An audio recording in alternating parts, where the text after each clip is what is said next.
சாமானிய மக்களுக்கு முழு துரோகம் பண்ணிட்டு இருக்காங்க. அதுக்கு ஒரு 50 பேர் அங்க இருக்காங்க. இந்த 50 பேரும் RSS அந்த சனாதன சர்மம் சதியோடு அங்க இருக்கிறாங்க. எப்படியாவது கலவரத்தை உண்டு பண்ணிடலாம. விஜய் இங்க இருந்துட்டு நான் பிஜேபின்னு சொன்னா விஜயனுக்கு ₹1 கடன் தள்ளுபடி பண்ணிட்டு விஜயன் சமூகத்தில் உள்ள ஒருத்தர் எங்க அண்ணன் விவி வைகுண்டராஜன் வாங்கின கடனை ரத்து பண்ணி கொடுங்க. பண்ண மாட்டீங்களா நீங்க? இந்த அறநிலைத்துறையும் இந்த அரசும் தயங்குன்னு நினைக்கிறீங்களா? நீங்கள்லாம் பத்திரிகையாளர்கள்லாம் முழுமையான விஷயங்களை மக்கள்கிட்ட கொண்டு சேர்க்கணும் தம்பி. இந்த போராட்டம் மக்கள் போராட்டம் இல்லை, பக்தர்கள் விரும்புகின்ற போராட்டம் இல்லை. ஒரு சதி செய்து 50 பேர் வந்திருக்காங்க. தமிழ்நாட்டில் ஒரு கலவரத்தை உண்டு பண்ணணும்னு சொல்லி பல இடங்களையும் பார்த்தாங்க. திருப்பரங்குன்றம் தான் பொருத்தமான இடம் அப்படின்னு சொல்லி ஒரு 50 பேர் வந்திருக்காங்க. ஏன் இந்த கலவரத்தை ஈடுபடுத்தணும் அப்படின்னு நினச்சா, ஏற்கனவே இந்தியா முழுவதும் கரச்சைவேன்னு சொல்லி ஆரம்பித்து பாபர் மசூதியை போய் இடித்து இந்தியா முழுவதும் ஒரு வாக்குகளை பெற்று இப்போது ஆட்சிக்கு வந்துட்டோம் அப்படின்னு நினச்சி யார் இருக்கிறா?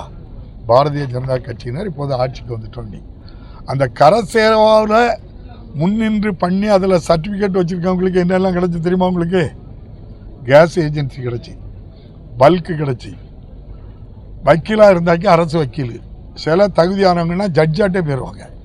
ஆக இந்த போராட்டத்தில் முன்னின்று நடத்தது பொதுமக்களும் வர மாட்டாங்க, பக்தர்களும் வர மாட்டாங்க.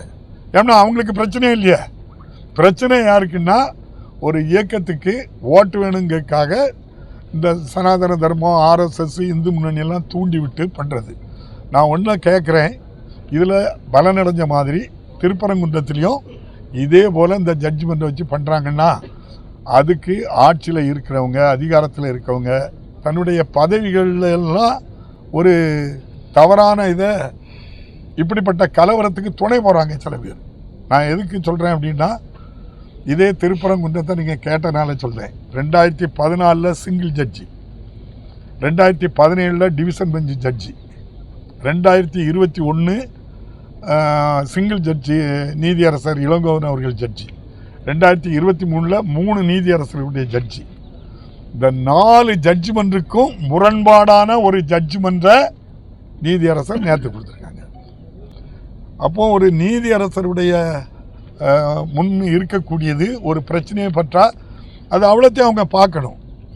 என்னென்ன பிரச்சனை வந்திருக்கு, எப்படி ஜட்ஜ்மெண்ட் சொல்லியிருக்காங்க. அப்போ அந்த ஜட்ஜ்மெண்ட்டுக்கு முரணாக ஒரு ஜட்ஜ்மெண்ட்டை சொல்லி பிறகு நடந்ததெல்லாம் நீங்கள் பார்க்குறீங்க. பொதுவாக பொறுப்பில் இருக்கிறவங்க கொஞ்சம் நிதானம், அமைதி, கடமை உணர்வு, இந்திய அரசியலமைப்பு சட்டத்துக்கு உட்பட்டு சட்டப்படி ஜனநாயகத்தில் மக்களை பாதுகாக்கக்கூடிய நடவடிக்கை எடுக்கிற மாதிரி இருக்கணும். நீங்கள் ஒன்று அவங்க என்ன சொல்கிறாங்க, இந்துக்களுக்கு விரோதமாட்டு இவங்க இருக்காங்கன்னு சொல்லி ஒரு 50 பேர் சேர்ந்து நேற்று இந்த பிரச்சனையை உருவாக்குதாங்க. இந்த அரசு இந்துக்களுக்கு விரோதமாக இருந்துன்னா 3800 ஆலயங்கள் குடமுழுக்கு நடந்திருக்கு. இந்த வர்ற ஜனவரி மாதம் எங்கள் ராமலிங்கசாமி கோயில் திருக்கோயிலும் ₹1 கோடி கொடுத்து அதுக்கும் என்ன செய்கிறாங்க, கும்பாபிஷேகம் பண்ண போகிறாங்க. திருச்செந்தூர் முருகன் கோயிலில் 1000 மண்டபம் தேர்தல் அறிக்கையில் இந்த அரசு சொல்லிச்சு, திமுக ஆட்சிக்கு வந்தால் 1000 மண்டபத்தை சரி செய்து தருவோம்னாங்க. போய் பாருங்கள், 500 கோடி ரூபாய் செலவில் பக்தர்கள் எல்லாருடைய நிதியையும் வாங்கி அற்புதமாக இந்த அரசு செய்து கும்பாபிஷேகம் நடத்தி முடிச்சிருக்கு. இது இந்துக்களுக்கு விரோதமான அரசா, ஆதரவான அரசா? இந்துக்கள், முஸ்லீம்கள், கிறிஸ்தவர்கள் எல்லா மக்களும் விரும்புகின்ற மதத்தை வழிபட்டு கொள்ளலாங்கிற ஒரு சமூக நீதி கொள்கையில் உள்ள ஆட்சி இந்த ஆட்சி. இந்து விவசாயிக்கு வாங்கின கடனை ரத்து பண்ணியிருக்கா மத்திய அரசு?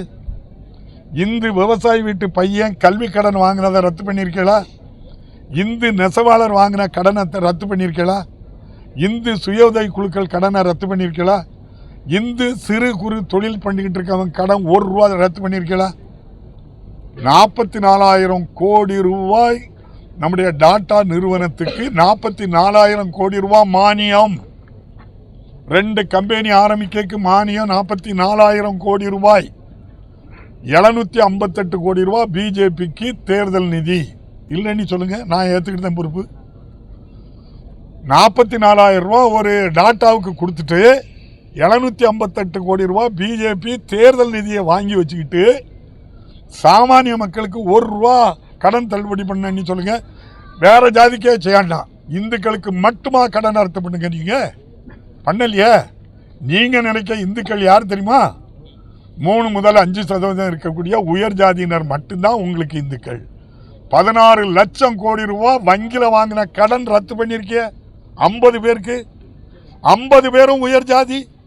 விஜய் இங்க இருந்துட்டு நான் பிஜேபின்னு சொன்னா விஜயனுக்கு 1 ரூபா கடன் தள்ளுபடி பண்ணிட்டு, விஜயன் சமூகத்தில் உள்ள ஒருத்தர் எங்க அண்ணன் விவி வைகுண்டராஜன் வாங்கின கடனை ரத்து பண்ணி கொடுங்க. பண்ண மாட்டீங்களா? நீங்க வங்கியில் இருக்க கடனை நீங்க ரத்து பண்ணி கொடுப்பீங்களா?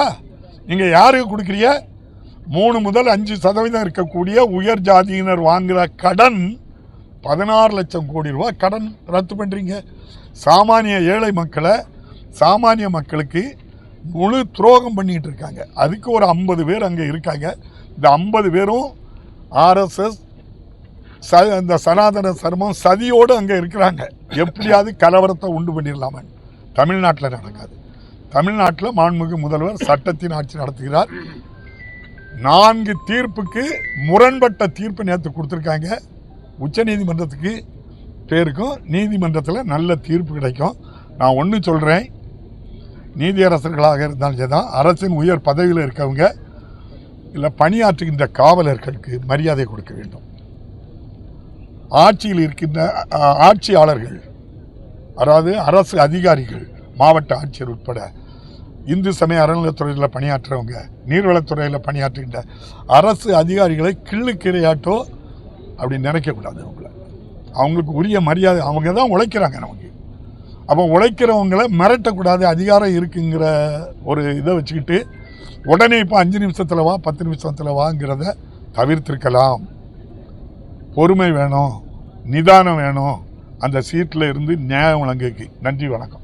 செய்திகளை உடனுக்குடன் தெரிந்து கொள்ள கீழ்கண்ட கேபிள் மற்றும் டிடிஹெச் நெட்வொர்க்குகளில் எம்நாடு செய்தி தொலைக்காட்சியை காணுங்கள்.